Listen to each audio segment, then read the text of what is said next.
Alors, je vais vous présenter aujourd'hui une petite analyse, une première analyse des dossiers des patients qui ont été vaccinés et qui arrivent à l'IHU avec une infection Covid. Donc ça, c'est du 1er janvier, qui est le début de la vaccination, à hier, enfin à vendredi dernier. Donc déjà, la cinétique des patients vaccinés vue à l'IHU, enfin vue à l'hôpital de jour, donc de janvier, il y a eu un grand pic au mois d'avril, et là c'est à nouveau en train de baisser, en parallèle de l'ensemble du nombre de patients qu'on voit actuellement à l'hôpital de jour. Donc à gauche, vous avez les non vaccinés sur la même période, il y a eu 9205 patients vus à l'hôpital de jour, et à droite, les 350 patients vaccinés. On voit que le sexe ratio est quasiment 50-50 des deux côtés. L'âge est un petit peu plus élevé chez les vaccinés, ce qui n'est pas très étonnant compte tenu qu'on a d'abord vacciné les personnes plus âgées. Le nombre d'asymptomatiques est plus important chez les vaccinés. Donc, mais bon, j'ai pas fait d'analyse statistique pour voir s'il y a une différence. Et tout ce qui est intéressant, c'est que le pourcentage d'hospitalisés est exactement le même dans les deux groupes.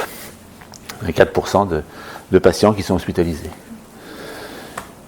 La gravité, le score de news avec une limite à 5, alors là c'est que sur 6000 dossiers à gauche parce qu'on a mis le news en route un peu plus tard et on n'a pas forcément certaines données qui permettent de calculer rétrospectivement.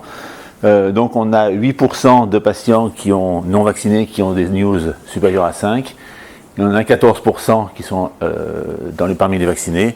À nouveau, je n'ai pas vérifié pour l'instant si c'est différent. Ce qui est intéressant, c'est la différence dans les facteurs de risque. Alors, chez les non-vaccinés, il y en a 54% qui affirment d'avoir à l'interrogatoire, n'ont aucun facteur de risque. Chez les vaccinés, il n'y en a que 38%. En revanche, l'obésité est à 22%, comme dans la population générale, mais il y a plus d'HTA en pourcentage chez les vaccinés et plus de diabète. Et donc, vous avez les diagrammes de veine qui vous montrent l'intersection entre tout ça. Ensuite, en revanche, quels sont les délais au moment où le patient arrive à l'hôpital de jour? En bleu, ce sont les patients qui ont eu moins de 14 jours entre la vaccination et la consultation.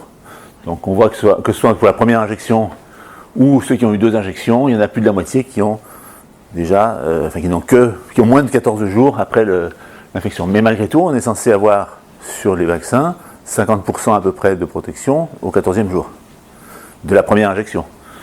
Donc ça marche pas très très bien.